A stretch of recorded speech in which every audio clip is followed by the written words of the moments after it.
is a place that became a haven for all kinds of scum of society after the attack of monsters from the dungeon, as far as the guy remembers. There are dark rumors that this is the most dangerous city in their country, but people continue to live here, as Chrome may notice, and they don't even look like life-hardened robbers or murderers. Nevertheless, the mimic feels happy.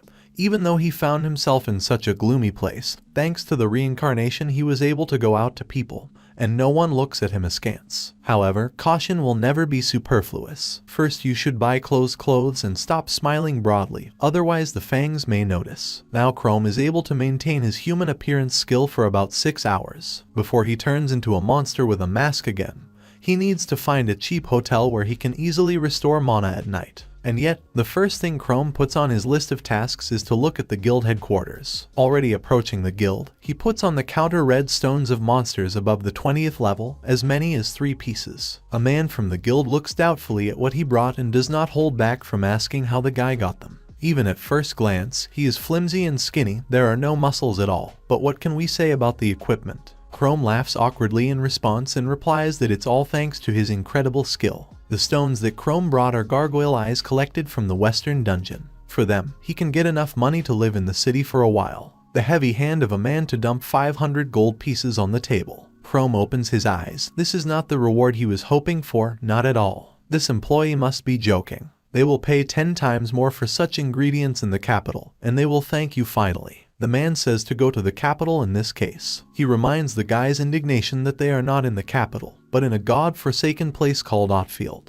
Maybe these stones were stolen at all. How would the employee know? The employee says that in this guild headquarters they do not check the level and rank of the adventurer, and also no one cares which way the guy got these stones, whether this one was legal or not at all. Even if Chrome showed up here completely covered in blood, no one would ask any questions and wouldn't even look crooked, frankly. If the mimic is not satisfied with something, then let him fail on all 4 sides and look for a buyer who will pay him more and ask much more reasonable questions. Chrome decides to leave with 500 coins, but this does not mean that he has accepted defeat. He was simply cheated. This money is enough at best for 3 days, at worst, for an even shorter period. In addition, Mimic does not know the local rules, so he cannot trade here either. The path of Chrome is blocked by a tall blonde man, who immediately recognizes him as a newcomer. When a guy asks what this man wants, he introduces himself as Jeff, a local adventurer whom every rat in town knows. He reports that the newcomers here are being devoured by the guts,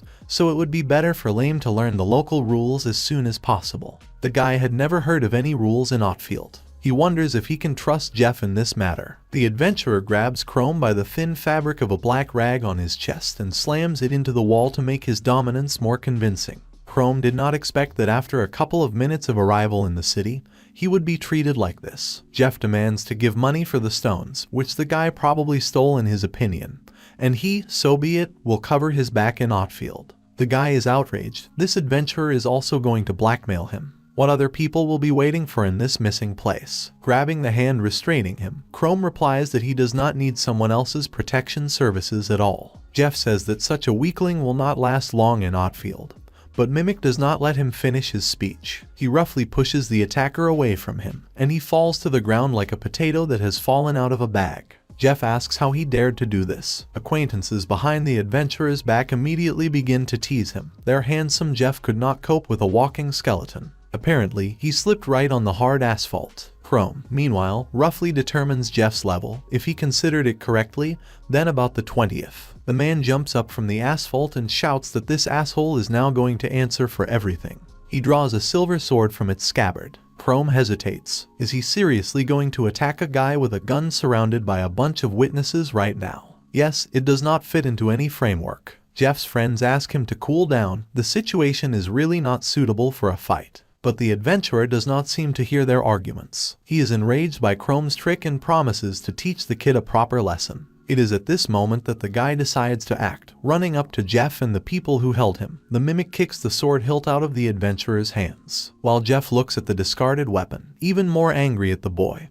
he realizes that it's time to get out of here before it's too late. Jeff shouts after him that next time he will definitely kill Chrome and nothing will save him. The mimic stops in an alley. He would have been able to defeat Jeff, but he would not want to waste mana, which is needed for reincarnation like oxygen. In this scenario, his disguise will be quickly revealed. Apparently, it will be much more difficult to live among people than in the dungeon from which Chrome got out. Later, sitting in a room rented with the proceeds, the guy sits on the bed in the guise of a monster and realizes that even in the underworld he was not so tired. Eventually, he was able to pay for a hotel, buy a sword and a cloak. Only now there was a feeling that someone had already used things before him. According to the system, the rusty dagger was stolen and sold. Chrome himself bought it for 240 gold. The old robe was also stolen, bought by mimics for 60 coins. Finally, a room in the hotel was rented for 110 gold. Chrome managed to find the cheapest and simplest room in order to restore mana overnight. The guy bows his head heavily, sitting on the edge of the bed. Chrome would like to spend some more time among people, since only monsters surrounded him in the dungeon.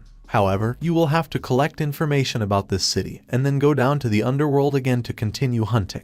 Thanks to his skill, which spends a little mana, Chrome was still able to settle among people and spend some time with them. Meanwhile, in the church, the Holy Father asks Shelly if she is sure that it is worth giving them so much money. A young girl could spend it on her own needs, so it's not worth it. Schultz smiles all over his mouth and holds a small child in his arms. She assures that the Holy Father does not have to worry. The adventurer will definitely earn even more money as soon as she returns to the capital. Although they are grateful to Shelly for the donation, however, she still shouldn't have spent so much on them. The Holy Father sadly says that Schultz should forget about this city as a terrible memory, which is not worth it. Shelly asks what the elder is talking about. She will never forget this place. After the monster attack, it was the man who raised her in this very church. The girl is surrounded by children, whom she calls her brothers and sisters, and Shelly has to take care of them. Some boy asks if it is true that she is a famous adventurer in the capital. Schultz replies that naturally his sister is one of the coolest adventurers. The boy naively asks whether the capital will help them deal with the disaster whole. Shelly opens her eyes, but quickly finds an answer. She says that her brother can be sure that they will definitely deal with this. She says goodbye to the Holy Father and asks him to take care of himself. The man asks the same from her, because her job is much more dangerous than his. Chrome was never able to talk to anyone. As soon as he tries to start a dialogue with someone,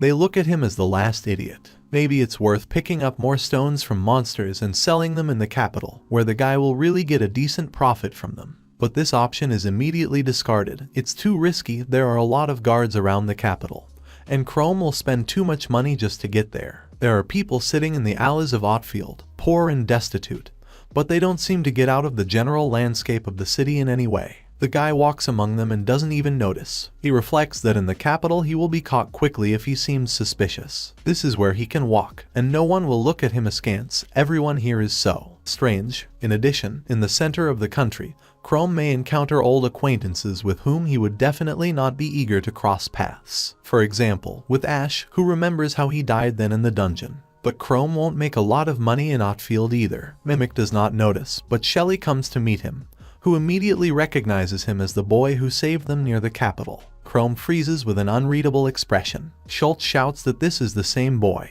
The guy opens his mouth. What did the girl forget in this hole? Shelly is literally beaming with joy at this meeting. She asks if he remembers her. Without waiting for an answer, Sama says that they met in a cave. Chrome heroically saved her and her comrades from the Gargoyle King. She could not have imagined that they would meet so soon. Chrome does not say this, but he thinks that he, as it were, did not plan to see her. As far as Mimic remembers, her name is Shelly Schultz. In that squad of Frank, Guido and her, Schultz had the lowest level. The 18th, as far as Chrome can remember. However, the question still remains, what is she doing here? Those guys don't give the impression of dangerous criminals. They must have come from the capital. Then why? Chrome understands that if he stands there and remains silent, he will cause even more suspicion than the 2 times when the Mimic escaped. But the guy intends to escape this time as soon as possible. Shelly is trying to find out his name again, since he never called him then. Chrome turns around and, shouting that the girl has made a mistake, rushes away. Shelly stands behind with her eyes round with surprise. She asks him to stop, remembering Frank's words that he has a lot of questions for this stranger, because he may very well be an escaped criminal. Shelly realizes that Frey may be partly right that he could be an ordinary criminal, because this explains the boys' stay here in Otfield.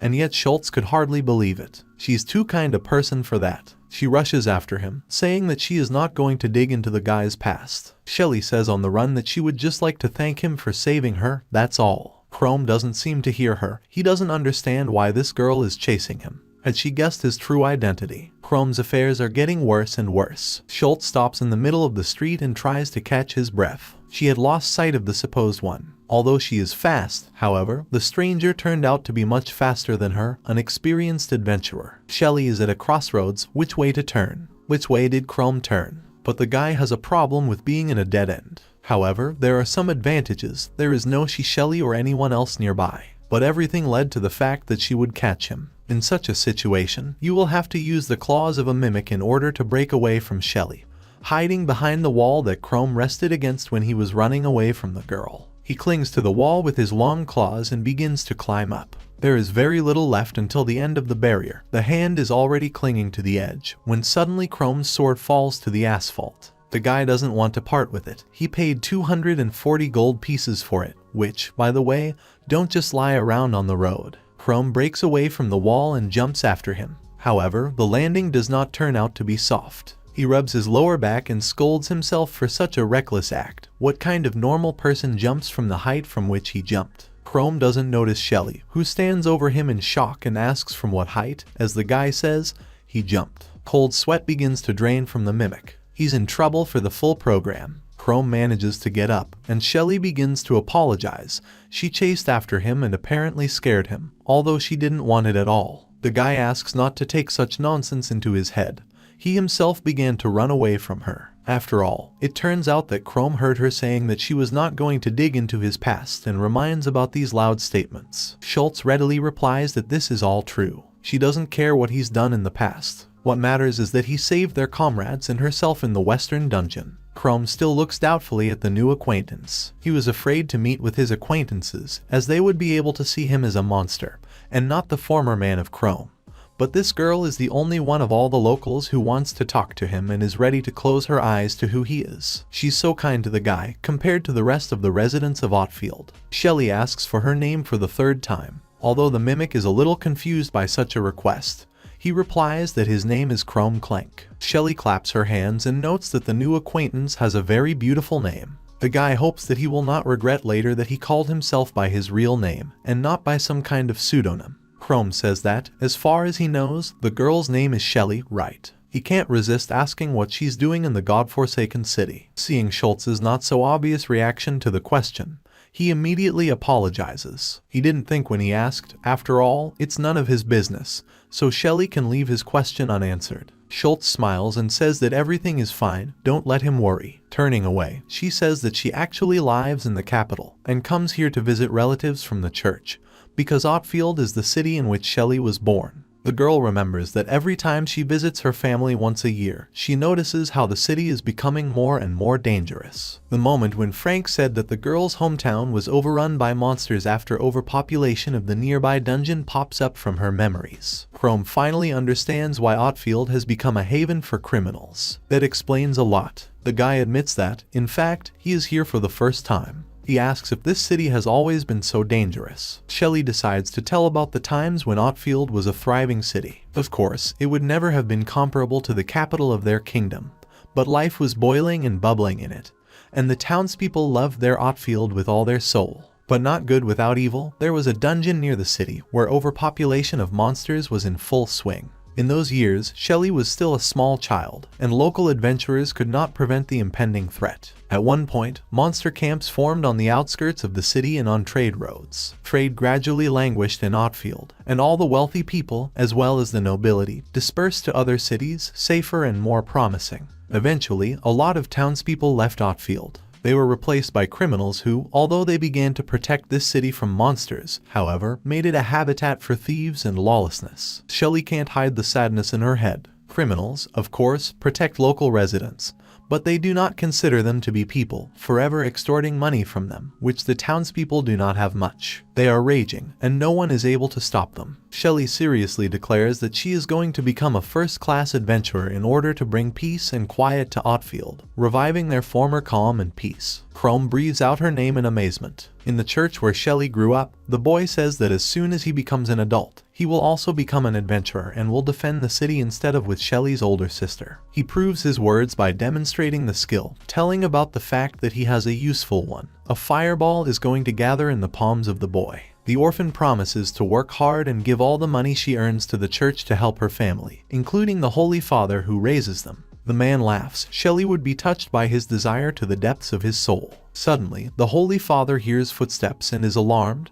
They were not expecting anyone today. The door of their church opens rudely. Enter two tall men, adventurers, if properly considered. The boy asks with interest and naivety who this uncle is who is standing in front of him and so ugly appeared in this quiet place. Jeff, who is the newcomer, says that Otfield knows how to surprise. He could not even think that this church, which was killed in trash, in which only rats fit to live, is still working. The Holy Father is thrown into a cold sweat. These people are undoubtedly representatives of the Red Dragon Gang, which controls the entire city in a tight grip. Jeff quickly reveals the purpose of his visit. It turns out that their gang is getting fewer and fewer workers every day, and Grandpa here, apparently, can help them, because he has a whole bunch of capable kids here. The man reports that they have an order here from the head of the gang himself, which cannot be rejected in any way, and will not work in any case. The Holy Father understands what will happen if he refuses to cooperate with them, right? There is a boy hiding behind the teacher's back, who recently demonstrated his outstanding skill. The boy is trembling with fear.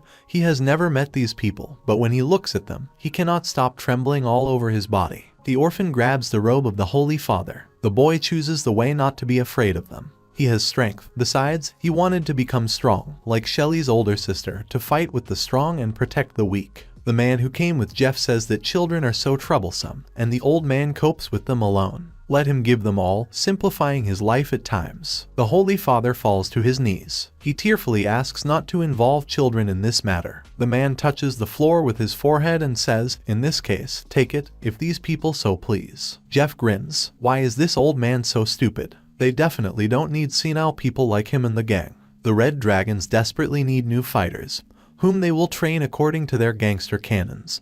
And from the Holy Father there will only be more problems. An orphan comes forward, who, though with a stutter, seriously declares that he will not allow people dear to him to be bullied, especially the Holy Father. A 5-pointed yellow star in the center of the circle lit up on his palm. The churchman asks the boy, Tails, to stop. He does not listen to his guardian and boldly directs his fireball skill at the members of the Red Dragons. Jeff, however, is not a bit scared by such a pathetic attack. Even more, he is inspired by the boy's skill. The interlocutor next to him, at whom Tails was aiming, easily repels the fiery lump with one hand. For a strong man like him, it was too weak. Tails is at a loss. He had hoped that he would somehow help his brothers and sisters, as well as the Holy Father who stood up for them, but his attack did not have the proper effect. The long-haired man says that the boy lacks the skill to use his skill correctly and to the full power of his powers. He decides to demonstrate how it should have been.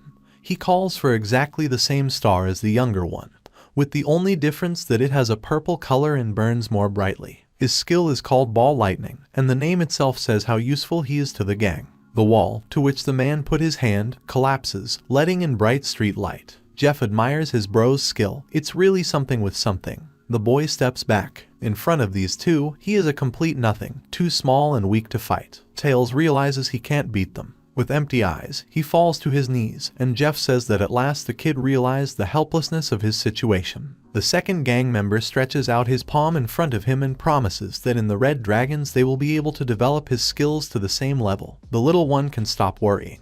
The Holy Father realizes that they can kill Tails if they overdo it in their training with him. An iron stick, similar to a poker, stands against a brick wall next to an extinct fireplace. The Holy Father grabs her. He used to fight monsters, and he's still something. Yes, he can. He pokes a piece of iron into the back of Jeff's partner's head. In response, he receives a blow with a sword, and the collision between the weapons sparkles with a purple flash, which makes the Holy Father doubt his position. Jeff is displeased to know what this madman is doing. The old man asks Tails to run away from here as soon as possible. The boy sitting on the floor looks at his guardian with tears, but this time he listens to him. Through the front door he runs out into the street. Jeff swears and wants to go after the insolent man, but his partner asks him to relax. A gang member says that before catching a child, it is worth teaching the manners of an old man who dared to speak out against them and all the red dragons. Only the burning eyes betray the true emotions of a man. Otherwise, his face continues to remain emotionless when he swings at the old man with his hand. At the noise, children run out of the room, who excitedly ask the guardian what is going on here. The Holy Father, with pain in his voice and eyes squeezed shut, asks the children, like Tails, to run away from the church. The orphans freeze in confusion. Jeff takes advantage of their appearance, puts a sword to the Holy Father lying face down, and threatens that if they move even a step, they will separate the head and body of this person. The partner, holding the old man by the gray hair on the back of his head, presses his face harder into the floor. He says that the more his ball lightning accumulates energy, the more destructive its effect will be. In that case, either he will smear the Holy Father's head, or he will give him these children. And that's the end of it. Only the old man now decides what to do. A pawn with a crackling lightning in it is already winding over him. On the streets of the city, Shelly suddenly freezes with her mouth open. The money that Chrome was supposed to get for killing the Gargoyle King, Frank entrusted to her because Mimic didn't take it anyway. Schultz immediately begins to apologize. She had already given part of it to her family in the church, and Frank and Guido shared the rest of the proceeds. It doesn't become some kind of tragedy for the guy. He still has the money as long as he has it. He pulls out a half-empty bag of coins and asks to give him 200 gold pieces. He doesn't need more. Shelly says there aren't any and starts rummaging through her pockets in search of her own wallet. Chrome begins to say that he would be grateful to her for a detailed story about the nearby dungeons in which he is going to hunt to level up. However, he is attracted by a loud childish voice calling his sister Shelly. The girl turns around and sees a tearful Tails, who is breathing heavily from a long run. He stops in front of her, continuing to cry and barely managing to wipe away his tears. Schultz sits on his knees in front of him and excitedly punishes him not to walk the streets alone. It's too unsafe for such a child. The kid does not listen to her and tells her that evil people have come to their church who are going to kill everyone's beloved Holy Father. Shelly gets up from her knees and tells Chrome that she urgently needs to leave. She asks for forgiveness for this. The guy, realizing that they came not so much for the Holy Father as for the children, and decides to go with her. Shelly is his most reliable source of information in Otfield. It would be stupid to lose it so easily because of some bandits. Chrome remembers what it means to cherish family ties, no matter how painful the memories of his own childhood with his younger sister were not given to him. He must repay Shelly for her selfless kindness. The cracked walls of the church become visible. The old man wheezes with back pain when the man applies a fireball to his back, clearly not hesitating to use it with all his might, but so as not to kill. Jeff complains about how stubborn the Holy Father is. A terrible-looking wound was formed on the back of the churchman. He steps on his head with the sole of his boot and informs him that he does not want to be a murderer at all, so let him be obedient and finally give up. No one here will be better off from such reckless stubbornness. Jeff asks why the old man needs these useless street kids, whereas they would be much more useful in a gang. Maybe the Holy Father doesn't want to do this because of the priest's own pride. In that case, he's just ridiculous and it's definitely not worth dying for. After such a tirade, Jeff brazenly spits, hitting exactly the forehead of the churchman. Tears of pain are already appearing in the eyes of the Holy Father, but he does not allow them to spill. These people can say whatever they want, but he loved and will love these children with all his heart, who did not deserve to be left without parents. And then get to the red dragons. Propping himself up on his elbows, the priest says that if he has to undergo these painful tortures to prove his boundless love for them, then so be it. He would never give them into the hands of such thugs to be torn to pieces. Jeff's face twists. How can this old man say such cheeky things to his face? His partner reports that such a meaningless pastime is already beginning to bother him. He asks the children, frozen with fear and horror in the passage of the room, to watch as closely as possible and not take their eyes off how their so-called defender will die the most stupid and pathetic death possible. The man raises his hand above his head, on which the star symbol glows, intending to bring down all his might on the Holy Father. Through a hole in the wall made by the same person, Shelly and Chrome rush in. The guy stands a little ahead and, unlike his girlfriend, does not freeze in shock and horror at the sight of a beaten priest, but holds a sword in his hand and rudely asks what these idiots are doing here. Jeff's partner asks not to make noise, because everyone in this city knows that you should not stick your long nose into other people's affairs, especially if it concerns the red dragons. Jeff realizes with suspicion that he has already seen this pale kid somewhere. Shelly also finally understands what kind of people are in front of them, the same gang of red dragons, about which there are just terrible rumors all over the city. The partner says that since Chrome does not know at least the simplest laws of their outfield, he will show him what happens to strangers on their territory, who also stick their noses where they should not. He puts a fireball in front of him in confirmation that no one is going to joke here. The Holy Father weakly whispers Shelly's name. He clearly didn't want a kind girl like her to get into trouble because of him. Jeff finally finds out who is standing in front of him. It's the same brat who ran away with his tail between his legs. He really seemed familiar. Jeff points at him, unable to hide his arrogance. Chrome also remembers this person. It was, of course, none other than the extortionist from the guild, who was the first among others to show all the friendliness of Otfield. Brandishing the sword as if it were a child's toy, Jeff says that there is no one among them who could stop him. Even this coward Chrome is not capable of anything. The long-haired one is sure of it. The Holy Father, still lying on the ground, barely lifts his head to tell the visiting Shelly and the unknown boy to run away from here as fast as they can. He worries about the pupil, whose level does not reach the level of the members of the Red Dragons. These people are too pathetic, but if Schultz gets into a fight with him today, then they will chase her too. Jeff, ignoring the priest's wheezing, laughs from the piece of iron with which Chrome pokes at him, and the guy cared very much about his sword for as much as 240 gold. The man notices that although there is enough courage in his facial expressions, however, he clearly did not come out with a physique. Chrome is clearly fighting for the first time at a time when not only his life is at stake, but also the life of the Holy Father, as well as Shelly. How wrong he is. Terrifying monsters flash before the guy's eyes, with whom he already had the honor to fight for life and death, even the Gargoyle King, thanks to whom he met Shelly. Chrome asks not to be misunderstood, and immediately declares that there has never been a person on his road who would be as weak as Jeff. He raises his eyebrows in surprise. This was not the answer he had hoped for. Chrome attacks first. Jeff, clenching his jaw angrily, can't help but notice that the opponent is fast and surprisingly strong. But the chromium level isn't higher than his own, is it? This simply cannot be. The man refuses to believe in such a probability. Jeff doesn't accept that kind of truth. He swings his sword at the opponent, but before he even has time to strike properly, the mimic touches the tips of the blade to his chest, and a green light surrounds them. Jeff's leg twists, and he settles on the old wooden floor. The man jumped back to weaken the opponent's blow, but it was still close enough to pierce his chest through and impale him as if on a spit for food. Jeff feels his chest to make sure there is no wound. Chrome towers over him. He is trembling only for the reason that he is just terribly angry at this man who behaves more disgusting than any monster. The man throws in a sweat. Now this boy could easily and simply finish him off, and no order from the head of the Red Dragons would help. Jeff notices with horror that he is shaking. How could someone like Mimic scare him? The partner of the long-haired man decides to interrupt the abuse of his friend. Raising his hand to the top, he surrounds them with a purple star. Wall lightning attacks in a furious stream to the place where Chrome stands, and the guy barely manages to jump back. Then, without giving the boy time to rest, the man hurries to strike with a sword, but Chrome quickly recovers,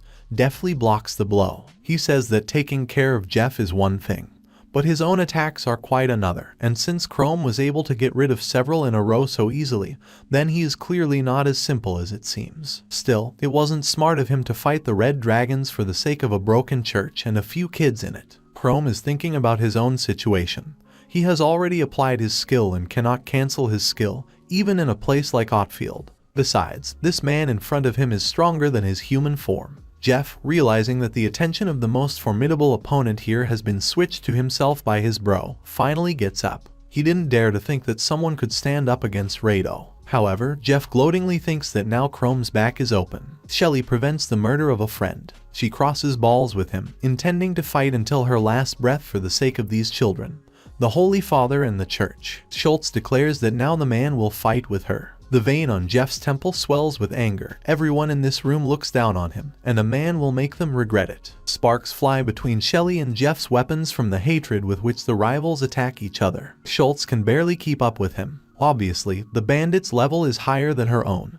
He is faster and stronger. Jeff feels it too. He is already anticipating an easy victory over this girl, because compared to Chrome, Shelly is nothing to him. In addition, it is very striking that this is Schultz's first fight with a human. Judging by her clothes, she is an adventurer from the guild, which means that she has only fought monsters up to this point, so the task cannot be easier. The level and experience are on the man's side. He can't lose in any way. Jeff laughs at his rival. Does he really see fear on her sweet face? He tells her the same thing he told Chrome a little earlier. Is this her first fight with her life on the line? In that case, she is a very naive second-rate adventurer, unworthy of his attention. And Jeff really likes to play with women. Did she know about this? So let him not even dare to die too easily. Shelley frowns at such a statement. No one has ever dared to perceive her as a toy. In the battle of Rado and Chrome, the leader is definitely the elder. He admits that the enemy has both a high level and courage, but the metal in his hand could have been taken out to the trash for a long time. And not to fight against such a serious opponent as Rado. The man lowers his weapon, as if he sees in the boy not a rival, but a training partner, and asks why he decided to fight with him. Because it is natural that in nature the strong should dominate the weak. Chrome thinks they'll just take it, leave here, and what will happen then? Nothing will change. Unlike his partner, Rado prefers not to waste energy. He goes on to say that if people like Rado and Jeff fight in full force, they will cause irreparable harm. However, he offers something. Chrome can get out of here, and then Rado will close his eyes to his antics. That was his last warning. Surely Chrome is not going to sacrifice his life because of a petty sense of gratitude. The guy asks if he really has to stop because it won't change anything. But throughout his life, Chrome has met such unbearable people as Rado. This is the reason why he did not give up his dream of becoming an adventurer, even though at times this occupation seemed to be complete nonsense. Chrome looks up at the opponent and replies that he will never succumb to the persuasions of someone like him, who constantly runs away when the mimic himself has gone so far. Rado hisses that the guy is a complete fool. The elder admits that he never intended to fight to the full in a place like this. However, as a member of the gang of Red Dragons, he cannot allow such a brat to discredit their honor and dignity. Rado stretches out in front of him and summons lightning into his sword. Chrome has never seen anyone do this. It makes him very much amazed by what he saw. Standing around the blazing lightning, Rado promises to burn it in a few seconds. This will make Chrome regret the choice he made, even if the boy does not even doubt.